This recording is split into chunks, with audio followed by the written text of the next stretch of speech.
नमस्कार दर्शक बंधु, आईना बा दर्पण को नहीं किपरि वास्तु समस्या दूर करी हबो आसंतु जानिबा। घरर दक्षिण पश्चिम दिगरे स्नानागार बा शौचालय करिथिले सेठारे पूर्व कांथरे वर्गाकार आकृतिर आईना लगांतु। यह वास्तु समस्या दूर करिबारे सहायक हुए। घरर कोनोसी भाग असामान्य आकाररे थिले कटा जाइथिबा किंबा पढ़ा जाइथिबा भागरे आईना लगाई दियंतु। घरे संतुलित शक्ति प्रभाव हेबो।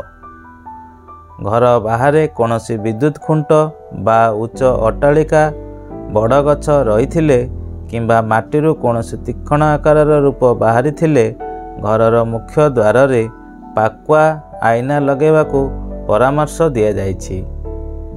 एहा अष्टकोणीय काठ फ्रेम रे थाए एवं एहा उपरे सूतार काम होइथाए। वास्तु मान्यता अनुसार भोजन कक्षरे आईना लगाइबा शुभंकर।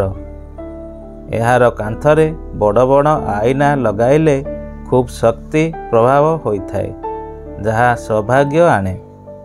सेहीपरि खाइबा टेबुल सामनारे आईना लगाइले खाइबा बेले सेथिरे खाद्य द्विगुणित देखा जाए।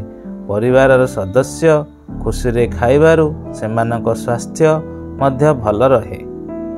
रोषई घर पश्चिममुखी होइथिले सेठारे पूर्व कांथरे एक गोल आईना लगाई दियंतु। यह वास्तु समस्या दूर करिबारे सहायक हुए।